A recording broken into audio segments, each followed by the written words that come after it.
Hi, folks. With Tacitus today, your pushback channel. Thank you for joining this audio, radio, no pictures live stream. Please listen to this presentation as you're driving along in your car or your truck.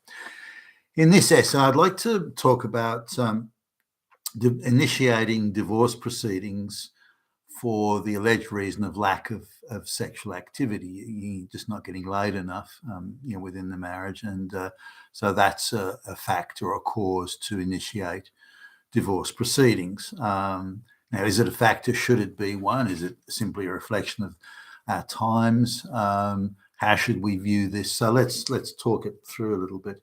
I guess across the Western world now, there are fewer people getting married and fewer people having children, or if they do have children, they'll have one.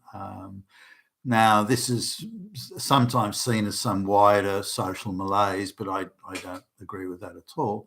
The cost of living is such these days that and the purchasing power of the paycheck's been eroded to the point where two people on the average wage have less purchasing power than one wage did in 1970. So it gives you an idea of just how far things have deteriorated in purchasing power terms. So the economics at play here for having children are vastly different from what they were years ago. So fewer people are having children because it's far more expensive and far more difficult to afford to have children. Similarly, family units have broken up, wider family units. In the 1960s, it was quite common, 1970s even, it was quite common for people to, if they did need to work, that their, the grandparents would look after the children before and after school and, these sorts of things. And that would make a difference to being able to look after children, or have children in the first place, and then, of course, look after them. So I think the reasons for fewer marriages and so on is certainly due to primarily, at least I would assert, cost of living pressures and the various falling out of other behaviours related to cost of living. And I think it's down to that. Now, there's a branch of sociology that today pushes the idea that the reason men don't get married, citing that it's men's fault. Why they would single out men for this responsibility, I don't really know. It doesn't seem to be men's fault at all. The idea is that because men have access, this is online, have access to porn, that uniquely men are accessing porn, which is nonsense, of course, but uniquely men are accessing porn. And the only reason men ever get married is for the pornographic element of the marriage, which idiot thought that up? Therefore, because men have ready access to porn online, then, and they're talking about XXX rated type porn, because they've got access to this porn, they're choosing not to get married because it's too easily available elsewhere. Now, that assumes people got married on the basis of needing porn, which, again, I reject that completely. But nonetheless, these are among the sort of stories and supposed causation factors that are being talked about. Now, this is the reality is that friends of ours have a 12-year-old daughter, and she watches X-rated movies with her friends. And, they're all 12 years old. So they're like, I don't know, first year high school, I guess, at that age. So, and they're watching movies that I thought were like, wow, that's just way over the top pornographic. And these 12-year-old girls are watching it with a shoulder shrug. And needless to say, they're becoming sexually active at quite an early age. And so, just if you do a search online, just straight off Google, nothing, you don't have to sign in as you're 18 or something like that. You can get the most graphic pornographic images just coming up in your standard feed. You don't even have to go looking for it or have special search terms or anything. It's just all there, accessible to anybody. A 5-year-old child could access it, for goodness sakes.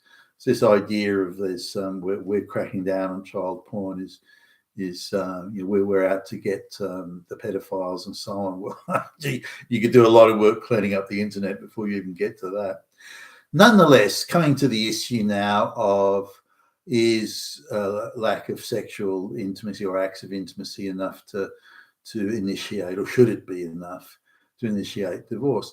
I probably have a little bit of a different view on this. I'm sort of take the marriage vows quite seriously, and in sickness and in health and all this sort of stuff. So if someone was withholding it willfully because they hated me, that might be different. Well, it would be. But if it's a health issue or something that we can together work it through over time, then the thought would even cross my mind of initiating divorce proceedings. So so I just want to cite a few cases, a few examples here. Here's a woman. She's quite fit and she does a lot of exercising. Not bad looking. I wouldn't describe her as smoking hot or anything, but she's not bad. And they'd be, I don't know, early 40s, I would suppose. And he has an industrial accident and he's incapable of getting an erection because of the industrial accident. So it's a medical sort of issue here. They get on quite well as far as I can tell in every way. They've got children, this sort of thing. But she decides that he's got 6 months to get his act together because she needs lots of dick and wants it and has to have it and so on. So if he can't deliver on that side of things, then it's relationship over.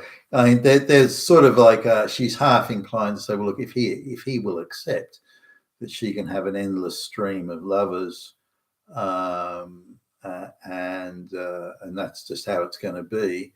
If he could accept that sort of ongoing humiliation, then she might consider staying in the relationship, but only if he fully accepts that and accepts that she still has the moral high ground in the whole thing. Now, I've got a sort of number of views on this, especially with, say, older men who marry younger trophy wives. And some of them have arrangements where the young trophy wife, particularly if he suffers from, say he's 60 and she's 25 and she's like a beauty queen or something like that. He's rich, so she no longer has to worry about money. She's really hot. She has to stay looking hot, so she's always working out and dressing nicely. But he has a stroke. He's fucked. He's had a stroke. So often they'll cut a deal, or make an arrangement. That's a better way of putting it, where they agree between them, the two of them agree that he says, okay, well, look, I can't perform anymore, and I don't want to. I'm going to die if I try it. So I accept you're young and fit, and you've got sexual needs and urges. So I accept that you're going to need to get laid. So let's have this as a managed arrangement. So if you see a guy you want to fuck, you bring him back here to me, and I'll interview him, if you will, and I'll approve of him. Say, yep, okay, you can fuck that guy. You can bring him over here to the house and get him to fuck you and so on. But you don't leave the relationship. What we do is, controlled and managed. There's no embarrassment. There's no, you're running around to nightclubs, falling over drunk. And, it's just so let's manage and control this. So you get what you want. There's no embarrassment to anybody. And we've got a managed and controlled situation. If we've got to pay the guy some money, fine. But let's keep it this way. So, so there are those situations as well, but this one I'm sort of thinking about now is a little bit different. He kind of agreed to the, if she has a lover type thing, this woman, but he was sort of but didn't accept that it was that she had the right to impose this upon him. Is it necessarily a humiliation, given again his medical condition? I mean, you could debate that, but is it, and coming to the sort of pointy end of this, is it a cause for divorce? I don't think it is. He's not withdrawing it purposefully or willfully. He's not trying to make her suffer or something like that. It's a medical situation, and one that, I don't know, over time it was prognosticated it would all get fixed, but but she has urgent, I want to fuck type needs right now. I don't see that as a basis for divorce. But look, she walks away with a free house and all this sort of stuff. So, and she did enter into, and they did get divorced, by the way. Now, I don't think she improved her situation overall. She's getting dick, but the classy, sophisticated nature of the guy that she's thrown over for this, I don't think she's gained at all, really, and that's my assessment of it. But I've noticed this with other women, and the upper class women may, assuming they're sufficiently sort of class level type sophisticated, they'll just take on lovers without leaving their husband because it would be too sort of embarrassing and scandalous, that sort of stuff. Others do it, but typically where he's married outside of his class. He's married the hot looking bimbo who's got no sense of proportion and shame and embarrassment and those sorts of things.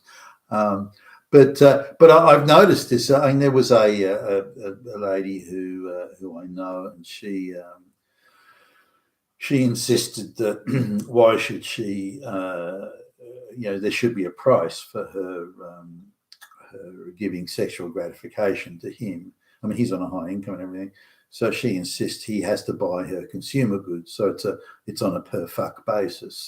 So for each fuck there has to be, like one diamond ring or something, that type of thing.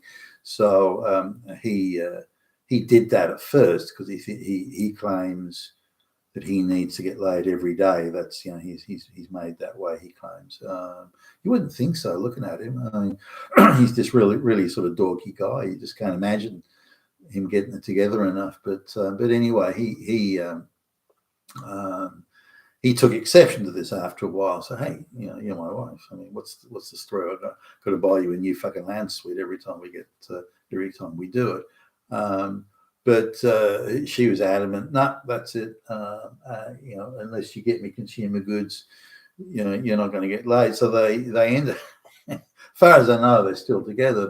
But so they both agreed. Each of them would go and take out, acquire a lover for lustful purposes alone, and then would pursue that. So I suppose there's a lot of different arrangements people come to, but I know there was a big like a famous female. I think she was a singer or maybe a movie star. I don't know.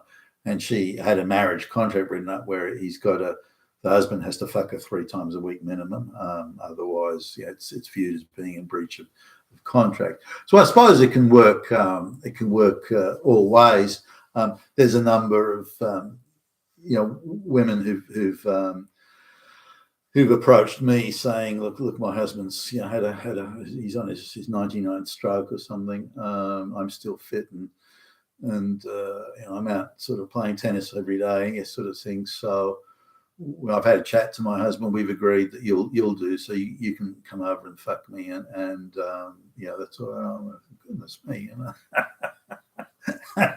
that's not my scene.